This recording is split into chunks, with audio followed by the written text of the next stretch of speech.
오늘 하나님 말씀은 신약 성경 골로새서 제3장입니다. 골로새서 제3장 13절과 14절에 있는 말씀입니다. 말씀을 봉독에 올립니다. 누가 누구에게 불만이 있거든 서로 용납하여 피차 용서하되 주께서 너희를 용서하신 것 같이 너희도 그리하고 이 모든 것 위에 사랑을 더하라. 이는 온전하게 매이는 띠니라. 아멘. 사랑과 축복의 메시지 나누겠습니다. 사랑과 축복합니다. 사랑과 축복합니다. 감사합니다. 오늘은 신약 성경 골로새서 3장 13절과 14절에 있는 말씀을 중심해서 평안은 용서로부터라는 제목으로 말씀을 선포하고자 합니다. 여러분, 상당히 오래전의 뉴스 가운데 이런 사건이 있었습니다. 어떤 사람이 친구와 함께 술을 마시다가 친구와 논쟁이 벌어졌습니다. 그러다 친구와 술을 마시다가 논쟁을 벌이는 가운데 이제 몸싸움을 하게 됐는데 친구를 잠시 밀었는데 하필이면 그 친구가 뒤로 넘어지는 바람에 친구의 머리가 돌에 부딪혀서 피를 흘리게 되었습니다. 그러자 겁이 나서 그는 피 흘리는 친구를 그대로 놔두고 도망가 버렸습니다. 그리고 쓰러진 친구는 결국 과다출혈로 인해서 결국 숨이 끊어지고야 말았습니다. 그러자 그 이후로 가해자가 된 그는 4년 동안 전국 각지로 돌아다니면서 이제 피해 살아야만 했습니다. 그런데 여러분, 그를 더욱 힘들게 하는 것은 숨어 사는 환경보다 친구를 죽였다고 하는 그 마음의 고통이 더욱 힘들었던 것입니다. 그리고 쓰러져 피를 흘리던 친구를 병원으로 옮겨서 치료를 받게 했더라면 아마 살 수 있었을 것인데 그 순간 두려움 때문에 도망을 하게 되고 무려 4년 동안 도피 생활을 하고 있는 자기 자신의 마음이 너무나 괴롭고 고통스러웠습니다. 그래서 그는 결국 법의 심판을 받기로 결정하고 경찰서로 가기 전에 먼저 친구 부모님을 찾아갔습니다. 그러면서 친구 부모님에게 용서를 이제 빌었습니다. 그러자 4년의 세월이 지난 탓인지 친구의 부모님은 자초지종의 이야기를 듣고 나서 아들과 같은 그를 이제 쉽게 용서해 주었습니다. 그러고 나서 그는 또 경찰서로 향해서 자기가 저지른 죄에 대해서, 즉 법에 따라 죄값을 받고자 했습니다. 그러나 친구 부모님의 선처 탄원으로 인해서 약간의 수감 생활만 하고 이제 풀려나게 되는 것이죠.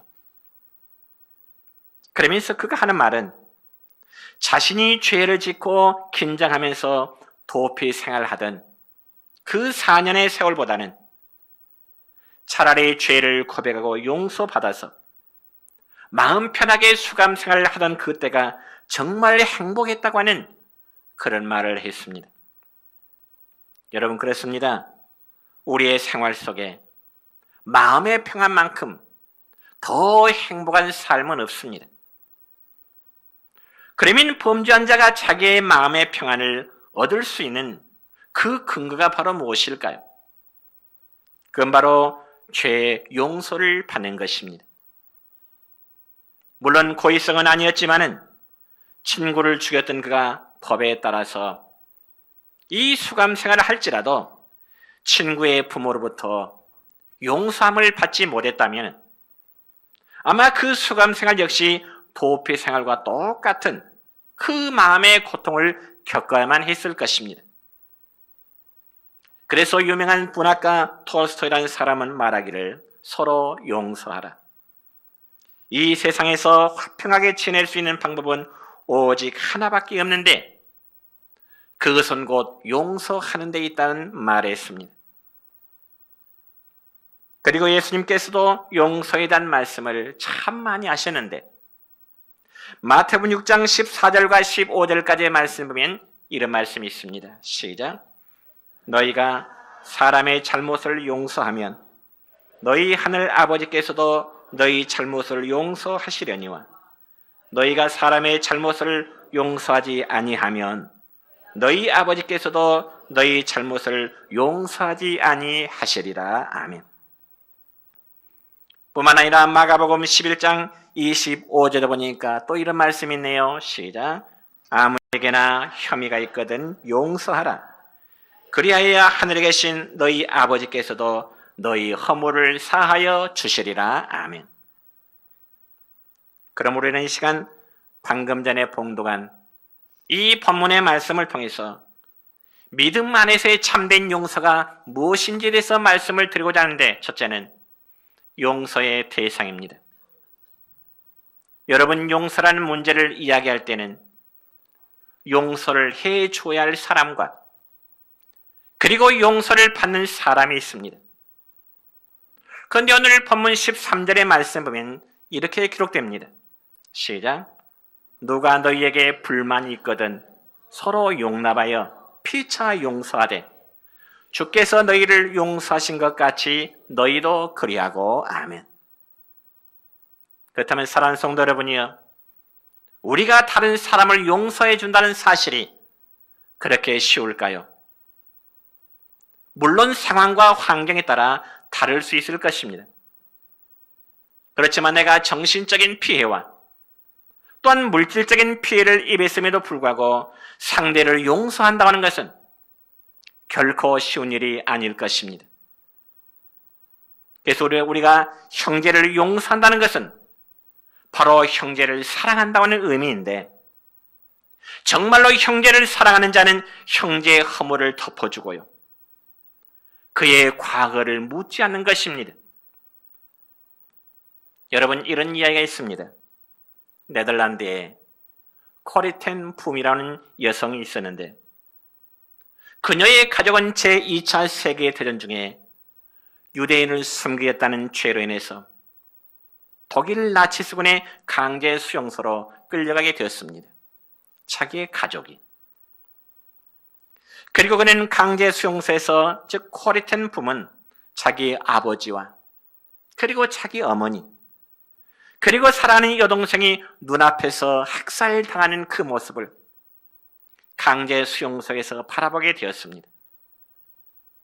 그렇지만 이 코리텐 붐이라는 여성은 그것이 계기가 되어서 예수님을 영접하게 되고 그는 훗날 위대한 부흥사의 사역을 감당하게 되었습니다.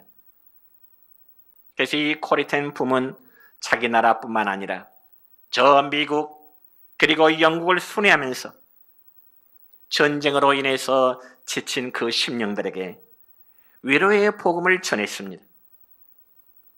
그러면서도 이 코리텐 붐의 마음에는 비록 자기가 과거 독일의 수용소에서 당했던 그 고통을 생각하면서 자신은 절대로 독일이란 나라는 들어가지 아니하리라, 그렇게 다짐을 하게 된 것입니다. 그런데 기도할 때마다 성령께서는 이 코리텐 붐 여성으로 하여금 네가 저 독일에 들어가서 복음을 전하라고 하는 것입니다. 그때마다 코리 여사는 하나님께 기도하는 가운데 항변합니다. 하나님, 정말 많고 많은 나라들 중에 왜 하필이면 자신이 과거에 수용소에서 고통을 당했던 그 나라 독일, 그리고 자기의 부모님과 그리고 자기의 사랑하는 동생까지 총살을 당했던 그곳에 또다시 들어가서 복음을 전하라는 말씀입니까? 거절의 기도를 하게 됩니다. 그럼에도 여전히 성령께서는 자기의 마음속에 독일로 들어가서 복음을 전하라고 하는 그 성령의 음성을 그 성령의 마음으로 깨닫게 되는 것입니다. 그래서 이 코리텐 붐은 순종하는 마음으로 독일 땅에 들어가게 됩니다.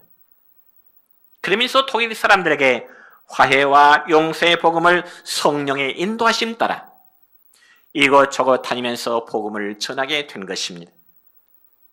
그런데 어느 날 이 코리텐 붐 여사는 어느 곳에서 이제 집회를 끝나고 난 뒤에 관리에 따라서 그 집회에 참석한 모든 사람들에게 이제 일일이 악수를 나누게 되었습니다.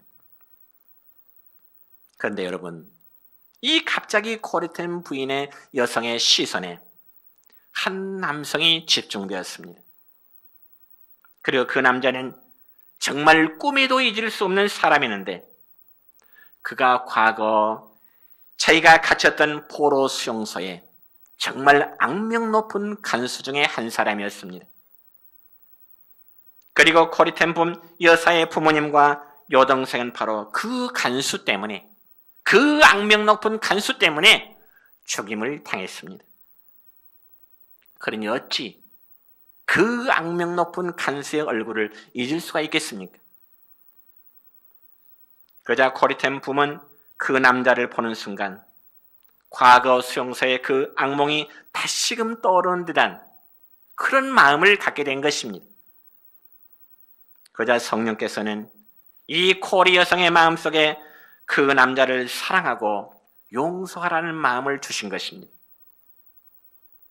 그래서 코리는 그 남자에게 먼저 손을 내밀어서 말하기를, 나는 당신을 사랑하고 용서할 수 없지만은 내 안에 계신 하나님께서 당신을 사랑하고 용서하라고 하기 때문에 나는 과거에 당신이 했던 그 악행을 나는 용서하겠습니다. 유명한 일화가 있습니다. 그래서 이 코리텐 붐 여사가 남긴 말 중에 아주 유명한 말이 하나 있습니다. 그것은 바로 용서해 주지 않는 사람은 자신이 건널 다리를 스스로 파괴하는 것과 같다. 그런 말입니다. 사랑하는 성도 여러분이요, 우리에게는 과거나 현재나 나에게 마음의 상처를 준 사람이 아마 한두 사람 정도는 있을 것입니다.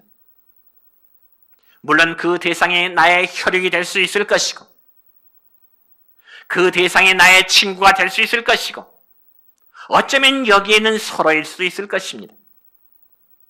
그래서 우리는 그러한 기억 때문에 때로는 마음의 우울함을 갖게 되고 때로는 마음의 분노심을 갖게 될 것이고 때로는 억울해서 결코 행복할 수 없는 그런 시간을 보낼 수도 있을 것입니다.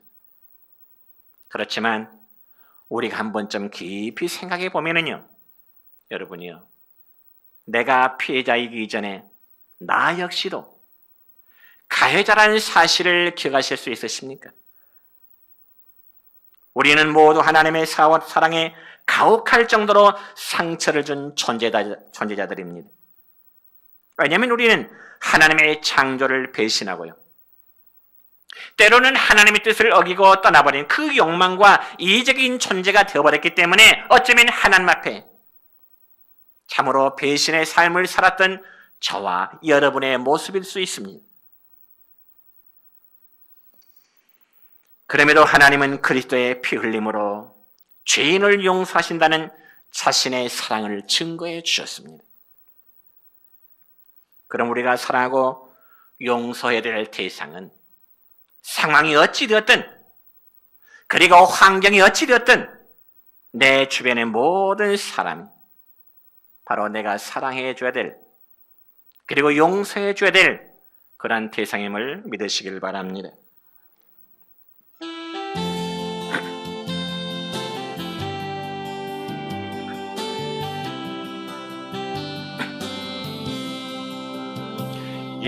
예수님을 외면하며 세상 따라 살던 주, 교만 욕심 죄악으로 내 뜻대로 방황하다 넘어지고 쓰러져서 세상 사람 조롱할 때 주여 어디 계십니까? 기죄인 울고 있어요. 사랑하는 자녀야, 내 너를 위하여 위하여 사랑하는 아들까지 손과 발못 박았단다. 방자처럼 길을 잃고 절망 속에 헤맨 몸, 시기 질투 죄악으로 내 뜻대로 살아가다 찢어지고 병들어서 세상 사람 외면할 때 주여 어디 계십니까? 이제 힘 찾고 있어요. 사랑하는 자녀야, 내 너를 위하여 사랑하는 아들까지 가시면류관 썼단다. 가시밭길 죄악길에 병든 몸 소중하다고 세상 불기 쫓아가다 나의 영혼 썩어갔네. 만신창인 모습으로 주님 앞에 엎드려서 주님 어디 계십니까? 이제 힘 만나 주세요. 사랑하는 자녀야, 내 너를 위하여 사랑하는 아들까지 십자가에 달렸단다.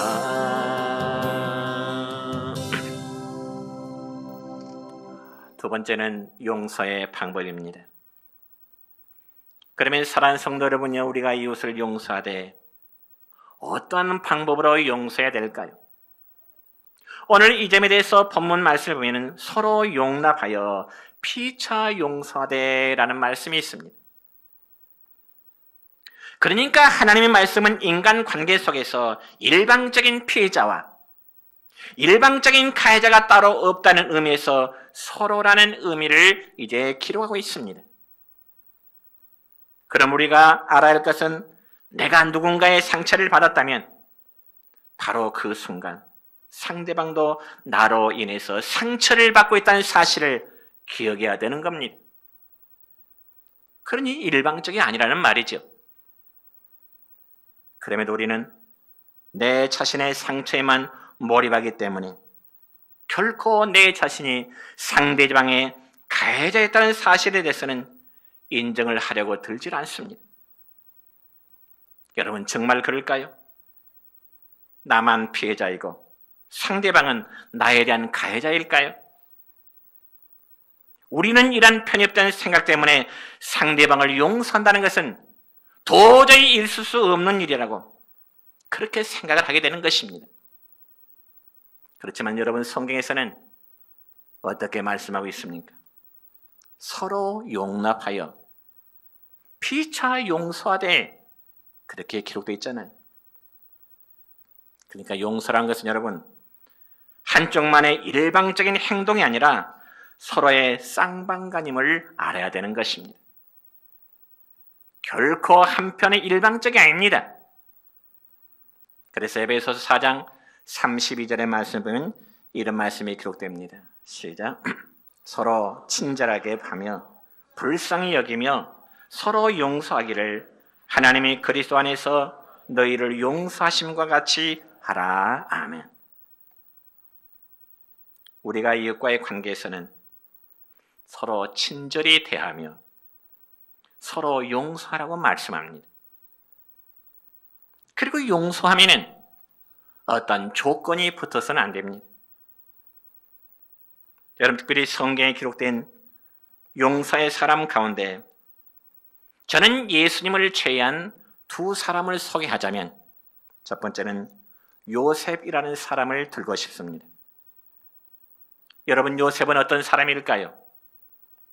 그는 자기 형들로부터 시기와 그리고 질투를 받고요, 결국은 인신매매를 당한 사람이었습니다. 형제들로부터. 그럼에도 훗날 요셉이 자기의 형들을 용서하고자 할 때 어떤 조건이 있었을까요? 아니요, 아무런 조건이 없습니다. 오히려 창세기 45장 5절의 말씀을 보면 이런 말씀이 기록됩니다. 시작. 당신들이 나를 이곳에 팔았다고 해서 근심하지 마소서, 한탄하지 마소서. 하나님이 생명을 구원하시려고 나를 당신들보다 먼저 보내셨나이다. 또한 그 다음에 말씀 창세기 45장 8절입니다. 시작. 나를 이리로 보낸 이는 당신들이 아니요 하나님이시라. 아멘. 요셉은 자기 형들을 용서할 때 어떤 조건을 제시하면서 형들을 용서함이 아닙니다. 그리고 저는 또 한 사람을 소개하자면 바로 초대 예루살렘 교회의 스데반 집사님을 소개하고자 합니다. 여러분, 사도행전의 말씀을 보니까 이 스데반은 집사님이었지만은 그는 성령이 충만하여 유대인들에게 메시아이신 예수 그리스도를 소개하게 되었습니다. 그리고 그 예수 그리스도를 여러분의 조상들과 그리고 여러분들이 잡아 죽였느라고 유대인들의 악한 죄에 대해서 이 스데반 집사님은 강하게 죄를 지적했습니다. 그러면서 회개를 촉구하게 된 것이죠. 그때 여러분, 그러면 스데반 집사님의 설교를 들은 그 유대인들의 반응은 어떠했을까요? 사도행전 7장 이제 후반부의 말씀을 보면 그들은 일제히 분노해서 돌을 들어가지고 스데반 집사에게 던지게 되는 것입니다. 여러분, 그 상황을 한번 상상해 볼까요? 스데반 집사의 설교를 듣는 무리들은 아마 한두 사람이 아니었을 것입니다. 짐작한데 아마 수백 명이 되진 않았을까, 그렇게 짐작해 볼 수 있습니다. 그런데 그들이 스데반의 설교를 듣고 마음에 분노해서 각자 한 사람씩 돌을 들어서 그 돌을 스데반 집사에게 던질 때 스데반 집사의 몸이 어떻게 될까요? 한마디로 피투성이가 될 것입니다. 그래서 스데반 집사님은 숨이 끊어지는 순간에 두 가지의 기도를 하게 됩니다. 첫 번째 기도는 따삽시다. 주 예수여, 내 영혼을 받으시옵소서. 이 스데반 집사님은 마지막 순교하는 그 순간의 음성이 하나님께 자신을 위해서 기도하는데요. 주 예수여, 내 영혼을 받으시옵소서. 자신을 위한 기도하고요. 두 번째는 따삽시다. 주여, 이 죄를 그들에게 돌리지 마옵소서. 자신에게 돌을 던지는 그 모든 무리들에게 무리들 향해서 주님은 대신 중보의 기도를 하십니다. 뭐라고요? 용서해 달라고. 그래서 그 아탈리라는 역사학자는 이런 말합니다. 19세기는 자유의 시대요, 20세기는 평등의 시대요, 21세기는 사랑의 시대가 되었다는 그런 말이 있습니다. 참 의미 있는 말입니다. 실제로 지난 모든 세계 역사는 자유와 평등을 이제 부르짖었습니다.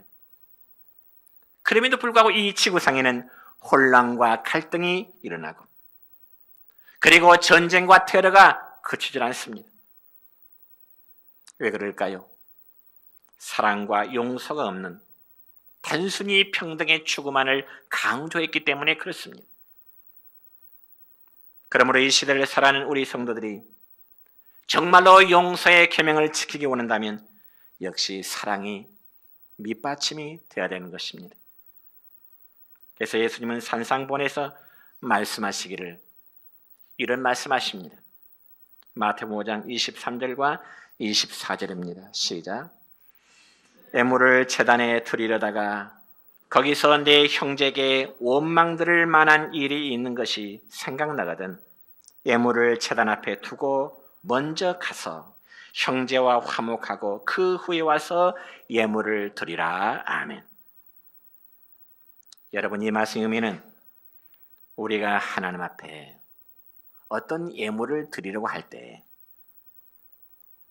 내 형제한테서 미움과 분노의 마음이 생기거든 일단 제단에 예물을 드리기 전에 먼저 형제와 화목하고 오라는 것입니다. 그러니까 이 말씀은 우리 성도들이 사랑과 용서 가운데 드려지는 예물을 하나님은 기뻐 받으신다는 의미입니다. 그리고 세 번째는 용서의 근거입니다. 우리가 형제를 용서하되 그러면 무엇의 근거에서 용서를 할까요?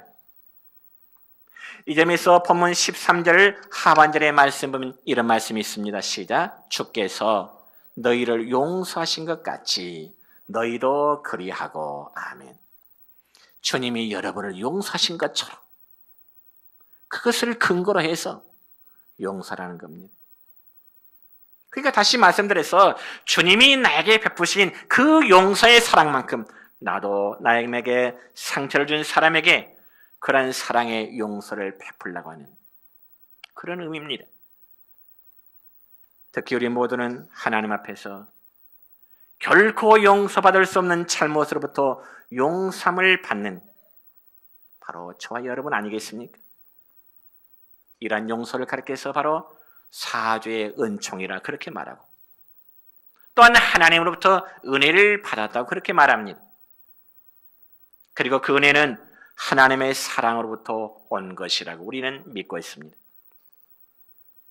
그래서 우리가 누군가를 용서할 수 있는 정말 진정한 사랑이라는 것은 내 자신이 예수님을 통해서 받은 용서가 얼마나 큰 것인지를 고백할 수 있는 그런 믿음과 비례하는 것입니다. 그렇기 때문에 바울은 자신이 죄인 중에 괴수라고 고백하면서 주님의 용서와 주님의 사랑에 대해서 감격을 잃지 않았던 것입니다. 그렇다면 오늘 우리 자신도 하나 앞에 정말 정직한 마음으로 그분의 용서와 사랑을 내가 받았음에 대해서 한번 감사해 보십시다.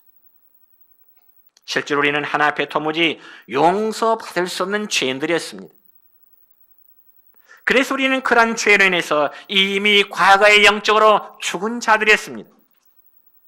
그런데 주님이 우리를 용서하셨고요.